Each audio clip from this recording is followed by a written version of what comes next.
Welcome back. We're ready to finish up our section on the church and what it's like to rule and reign with Jesus Christ and to be a part of the saints who are with Christ and reigning. After we finish that up, we'll be ready today to start the section on Antichrist, and we will learn how Satan plans to counterfeit God's program and put his man on the throne. Let's dig in.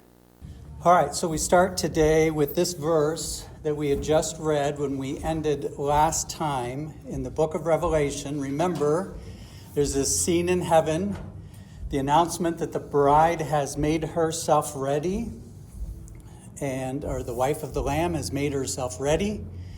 And there's this scene in heaven as horses, Christ on a white horse, and armies out of heaven follow him. They come to earth, they clean house. Christ sets up a kingdom. He judges the nations, sets up a kingdom. And John sees then, as everything's getting set up, I saw thrones, and they sat on them, and judgment was committed to them. Then I saw the souls of those who had been beheaded for their witness to Jesus and for the word of God, who had not worshipped the beast or his image, and had not received his mark on their foreheads or on their hands. And they lived and reigned with Christ for 1,000 years. But the rest of the dead did not live again until the 1,000 years were finished. This is the first resurrection. Blessed and holy is he who has part in the first resurrection. Over such the second death has no power, but they shall be priests of God and of Christ and shall reign with him 1,000 years. So everybody who participates in this first resurrection reigns with Christ for 1,000 years. And we know that's at least the Old Testament saints, the church saints, the tribulation martyred saints. They're all reigning with Christ as he sets up this kingdom. So what is he reigning? And at that point, or what's he controlling, or what do these people help him do? And I believe that in the judgment, all of the wicked are removed. Those saints that survive the tribulation period, scattered all over the world, life goes on. And when life goes on, they've got to reset up infrastructures and governments and this, and life has to kind of reboot to some degree. But there's all these saints that are, I think, helping, that are providing some expertise. And from my perspective, I'm now in the field of speculating, of providing expertise, and some will be responsible for various things. The same gifts that we showed here on earth, there will be gifts, I think, and specialties that each saint has in their glorified state, and they will bring that to the table to help with this reigning with Christ. And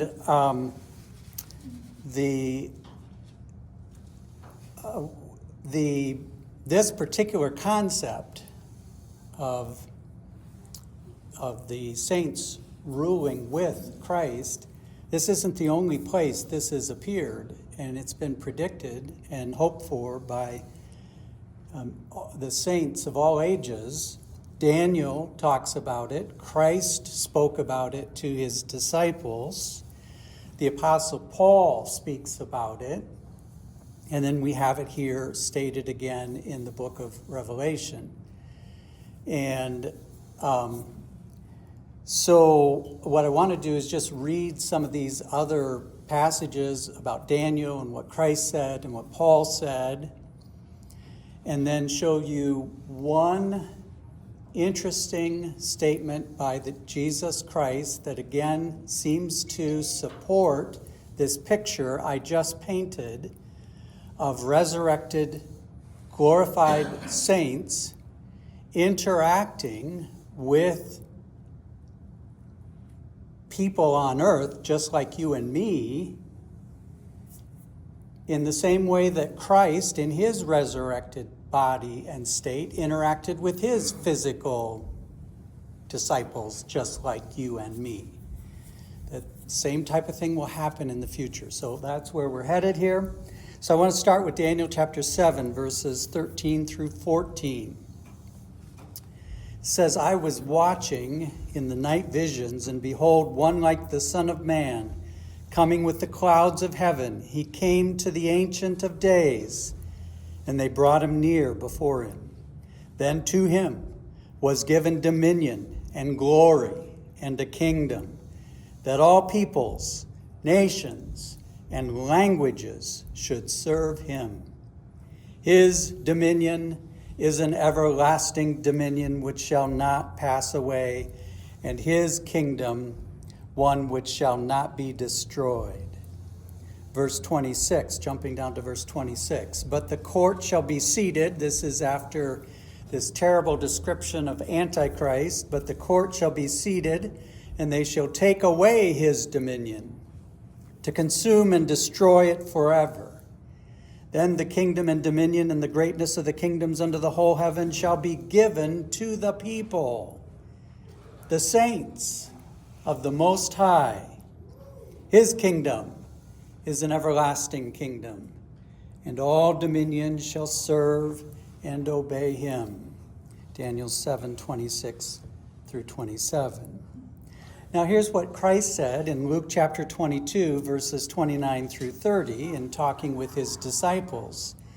He said to them, and I bestow upon you a kingdom, just as my Father bestowed one upon me, that you may eat and drink at my table in my kingdom, and sit on thrones judging the 12 tribes of Israel.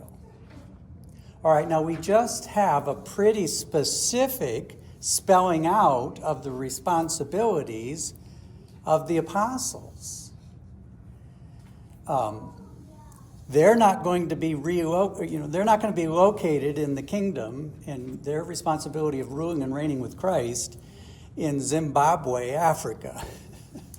They're not going to be in New York, America. They're responsible for something right there in Israel. And they will sit on thrones judging the 12 tribes of Israel. Each of them will be at the head judging the 12 tribes of Israel. So the 12 tribes of Israel, which go into this millennial kingdom, still have their tribal identity. And in this government setup, this is where the apostles sit.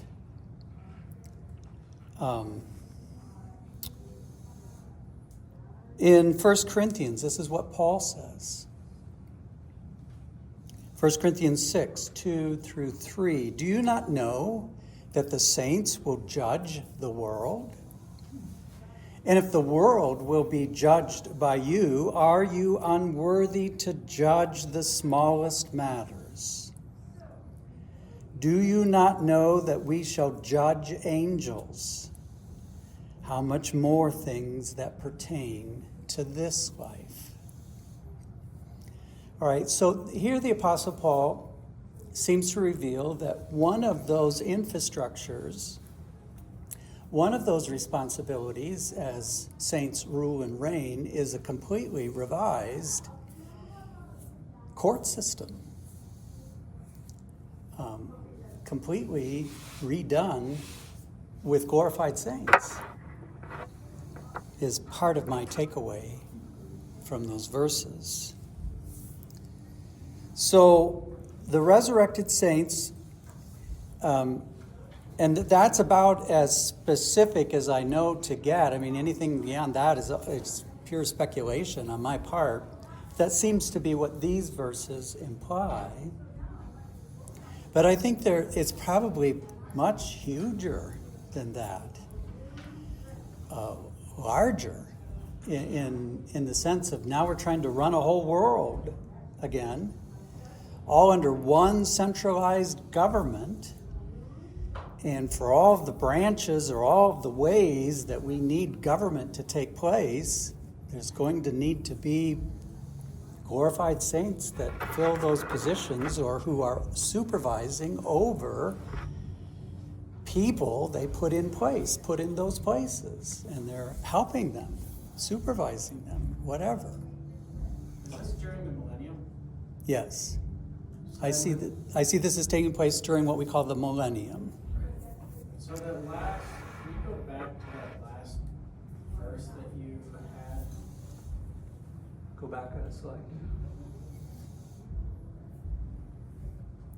So, In Jesus' statement? yeah, so I bestow upon you a kingdom. So with this, is this what the Old Testament Jews were looking forward to, the Messiah coming? This is now taking place. Yes, I believe so. Okay. And again, I think Old Testament Jews will primarily have their responsibilities within Israel. Right. It is the saints of the church that are going to be worldwide responsibilities because that's where they came from. You know what I find fascinating is this whole concept of kingdoms. You know, I can't help it. Here's another kingdom. You know, God says be about his kingdom, you know, to live with kingdom thinking. And you have the kingdom of Satan and you got the kingdom of God. And, you know, they're all kingdoms. And it's so funny to me to see, you know, here's another kingdom. Yes. And we each have our own kingdom, and we're all working for a kingdom. Yeah. I think that is true, as I understand it. There still will be some type of national identity. There will still be a Britain or a Germany or whatever, however it's identified. There still will be a national identity, but it's all under one government. There's only one kingdom in the sense of we're all under the banner of Christ. Yes. All right. So here's the interesting statement by Christ that hints of the picture that I have drawn for you. And Jesus said in Matthew chapter 8, verse 11, and I forgot to go look up the context as to who he's speaking to here.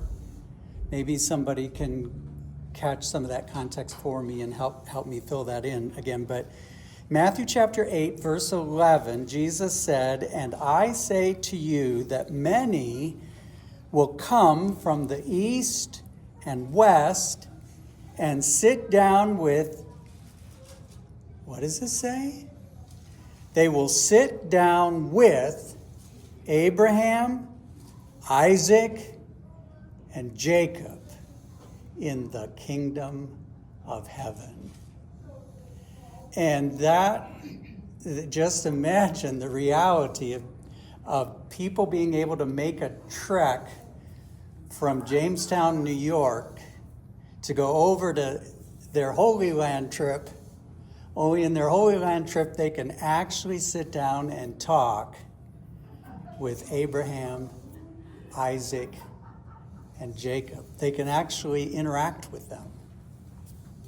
This is, you were asking the context, this is after, in the section labeled the faith of the centurion, where the centurion comes to Jesus asking him to heal his servant, but you don't even need to come to my house. I'm not worthy to have you come under my roof, but you can just state the word. Okay. This is where that follows. And then he says that. And the centurion would have been a Gentile, right?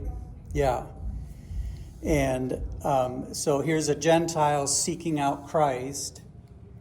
But at some point in time in the future, any Gentile is going to be able to come and you could sit down and talk with Abraham, Isaac, or Jacob.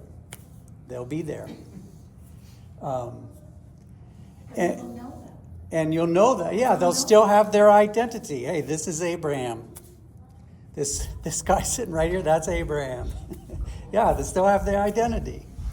And again, as I would understand it then, in the resurrection, when you're given your responsibilities, we'd be able to look you up somewhere and, hey, it's Larry. Yeah. It's a glorified body, but it's Larry. Yep.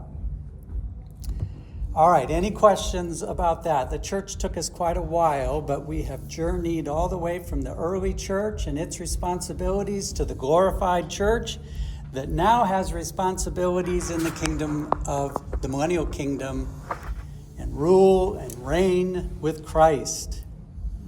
It's a weird thought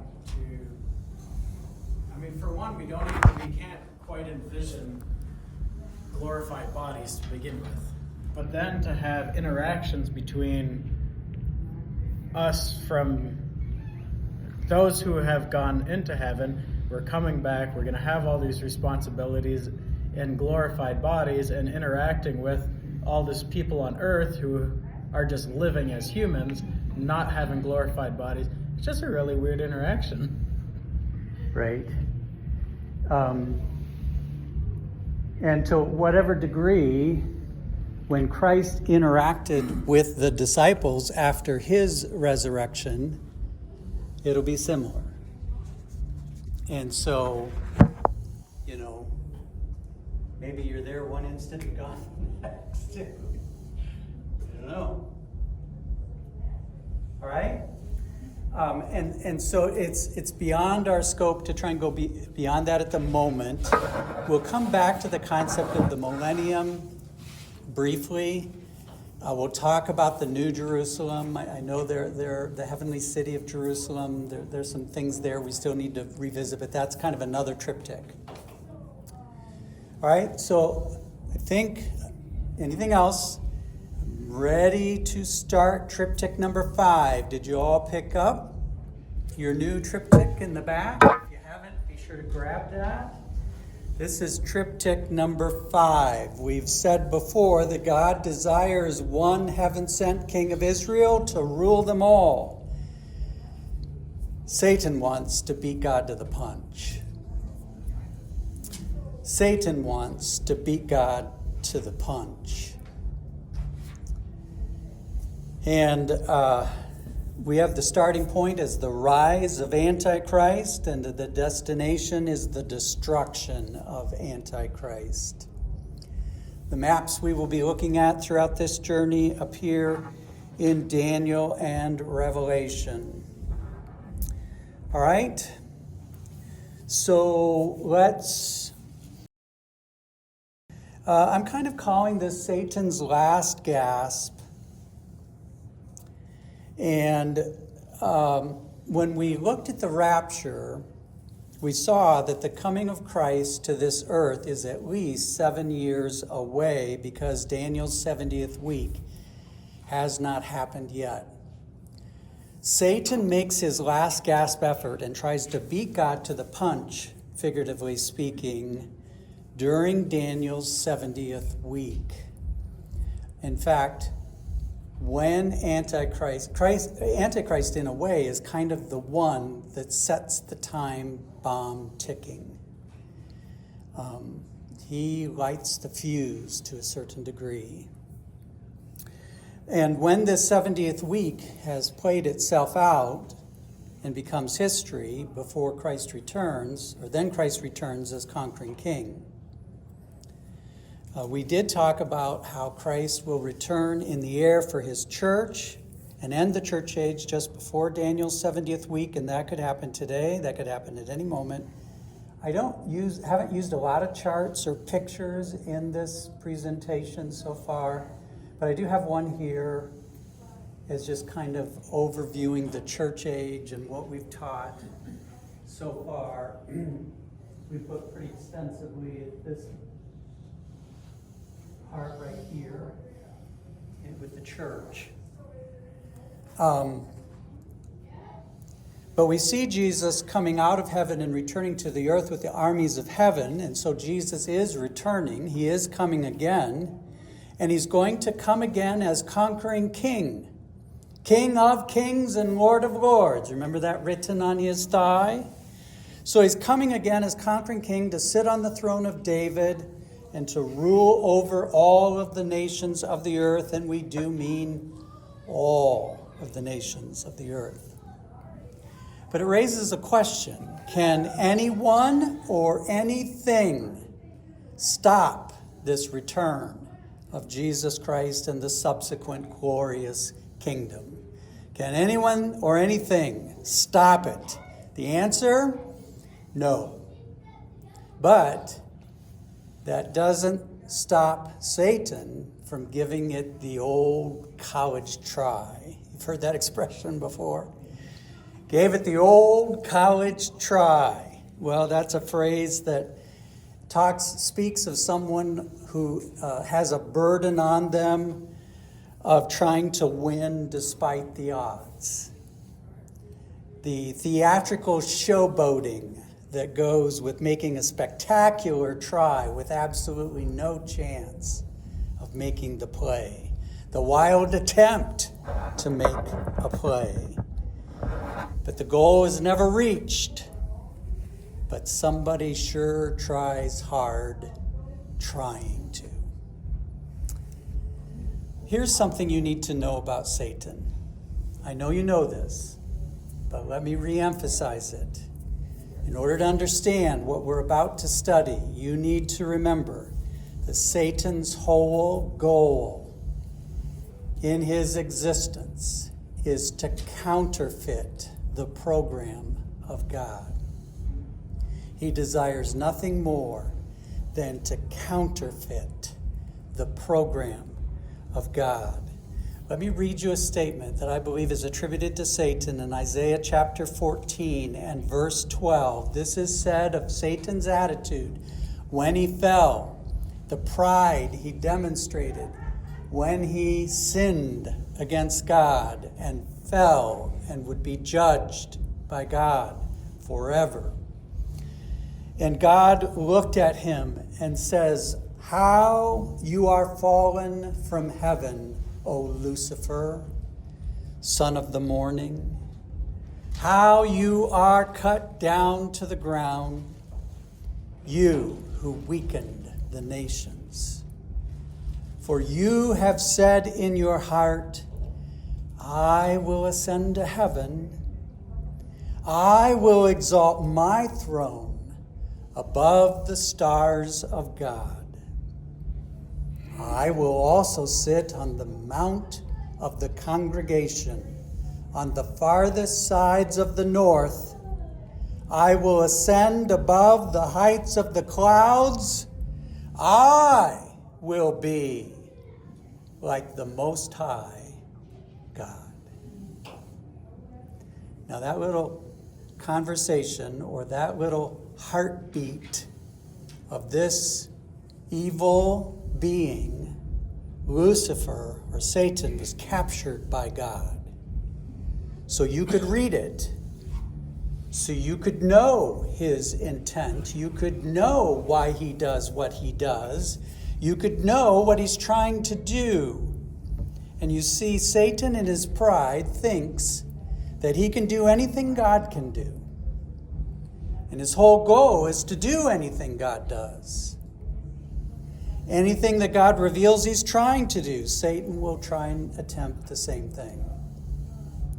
Only there will be an evil bent and deception and harm thrown into his attempt. And so in that sense, it's not the exact same thing. It's the exact opposite. It's a counterfeit. It's a counterpunch. And so this is not rocket science. You yourself can probably anticipate Satan's next move if I tell you that Jesus is going to return to earth and sit on a throne and rule the whole world, and your goal is to counterfeit God's program. What's your next move? To rule the world. To rule the whole world, to put somebody on a throne who affects everybody. That, ladies and gentlemen, is Antichrist.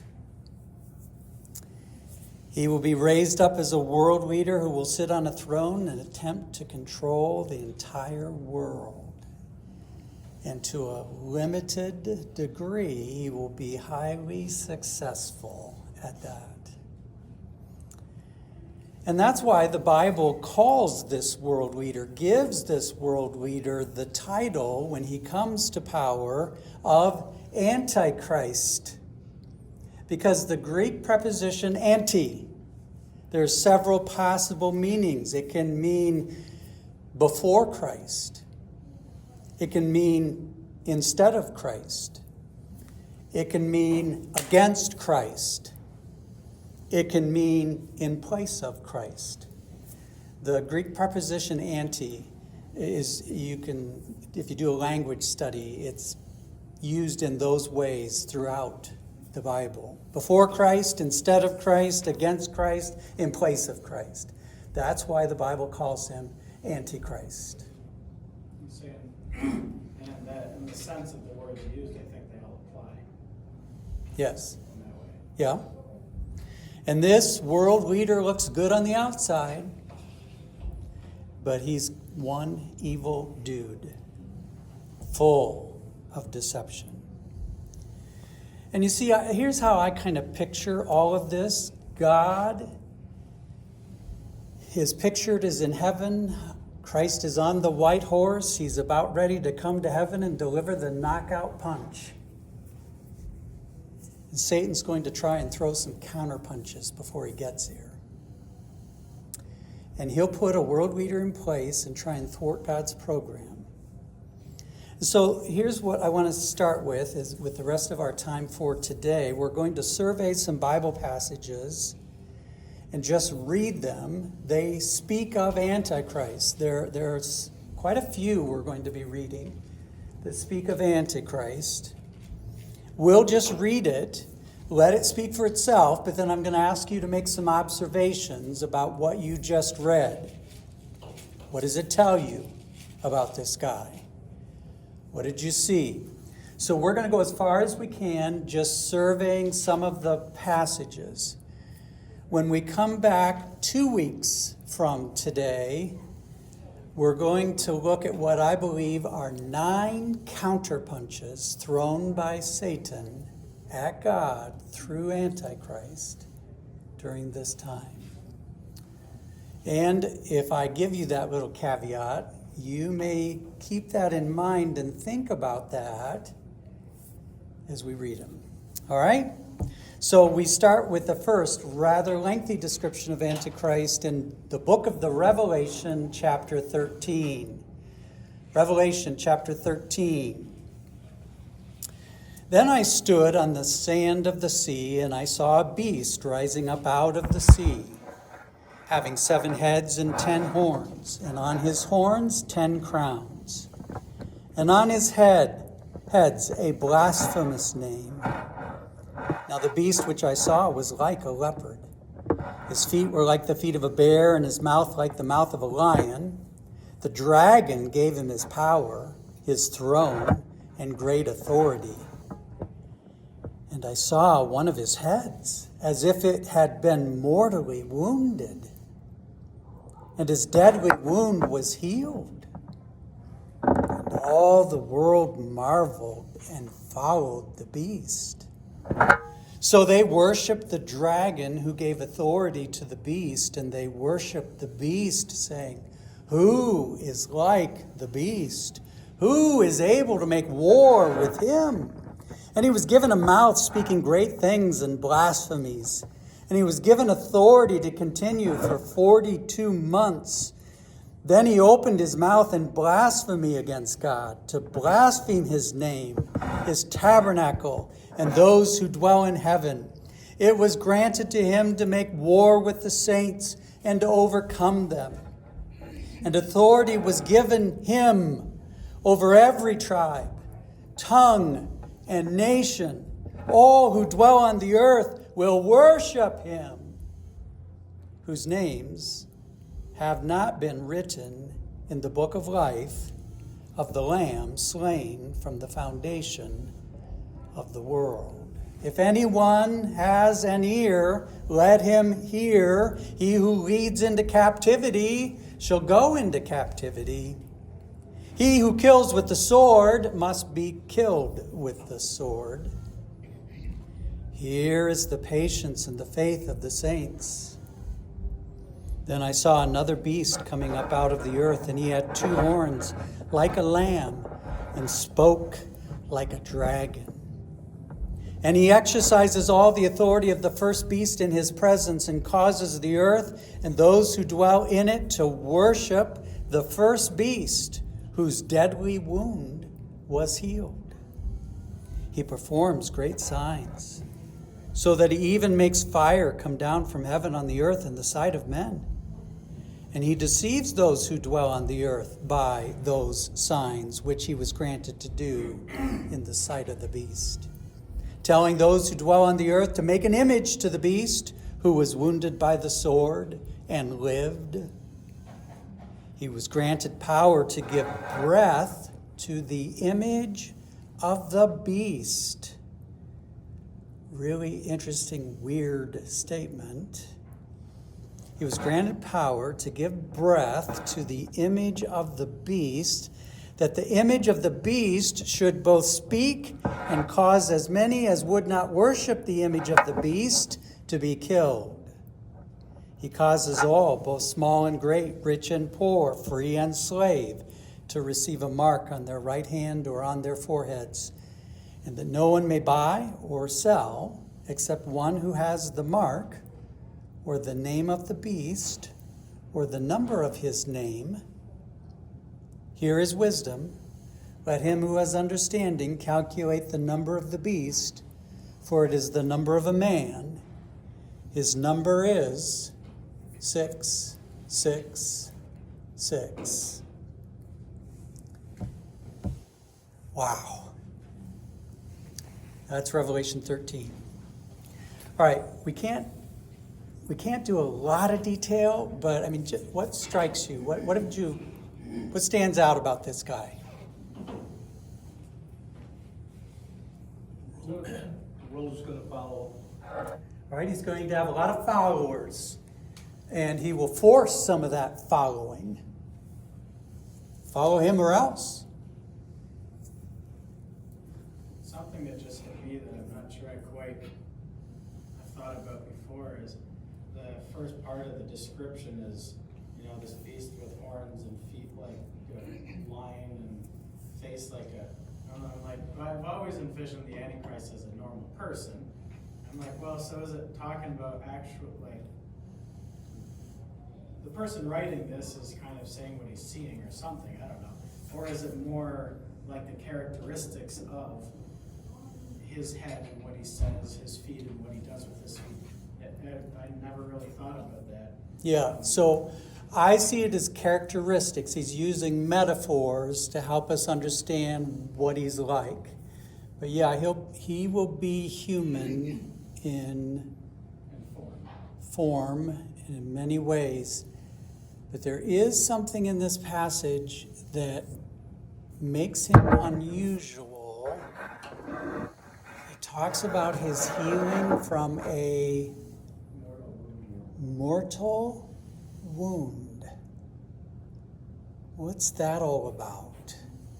He's trying to imitate everything that Jesus did and who he is. It's all copy. Counterpunch. That's one of the 9. Fran just landed on one of the 9. He also counters in the Trinity. So we have all 3 people in here. Okay, there's a false prophet. There's Antichrist. Satan is empowering them. And we have the guy right at the end there where he gives them breath. Which is an interesting one. I hadn't really thought about that one. It's another wild phrase. And again, for our purposes, for us to start trying to interpret all of that, it goes beyond what I want to do right at this point. I just want us to get a survey of this guy. He does a lot of miracles and healings and Well, especially the false prophet. But there's something that happens to him that he seems to have a miraculous recovery. He makes war against the saints. But how far does his influence extend? I mean, who is he said to have authority over? Those not written in Lamb's Book of Life. And who are everywhere, not written in the Lamb's Book of Life. Every tribe, every nation, every tongue. All right. so it's an interesting trap because even as Christians, we when we think about it, we tell ourselves that we know it's not true. But who among us have never thought, if only God would create a miracle and I would believe? And then here we are. Here's this Antichrist. He's going to perform miracles.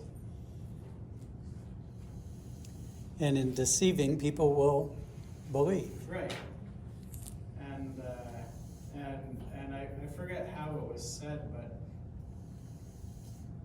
basically one of the answers to that question, like if you're talking to somebody, if only you perform a miracle, then I would believe. It was, well, he already did. You just still don't. Right. And I think this is a really great kind of illustration to that. That miracles aren't like, Jesus isn't the only one who can do miracles. And we forget about really the great power that Satan has over this world. Yeah, I do think sometimes we're oblivious to the actual power Satan possesses. Yes. All right, I would feel bad if somehow I only did one passage today. So please let me read Daniel 7, and I know we only scratched the surface, but I got to do this, all right? Daniel 7. After this I saw in the night visions, and behold, a fourth beast, dreadful and terrible, exceedingly strong. It had huge iron teeth and was devouring, breaking pieces and trampling the residue with its feet. It was different from all the beasts that were before it, and it had 10 horns. It was considering the horns, and there was another horn, a little one, coming up among them, before whom 3 of the first horns were plucked out by the roots. And there in this horn were eyes like the eyes of a man, and a mouth speaking pompous words. I watched till thrones were put in place, and the Ancient of Days was seated. His garment was white as snow, and the hair of his head was like pure wool. His throne was a fiery flame, its wheels of burning fire. A fiery stream issued and came forth from before him. 1,000 thousands ministered to him. 10,000 times 10,000 stood before him. The court was seated, and the books were opened. I watched then, because of the sound of the pompous words which the horn was speaking. I watched till the beast was slain, and its body destroyed and given to the burning flame. As for the rest of the beasts, they had their dominion taken away, yet their lives were prolonged for a season and a time.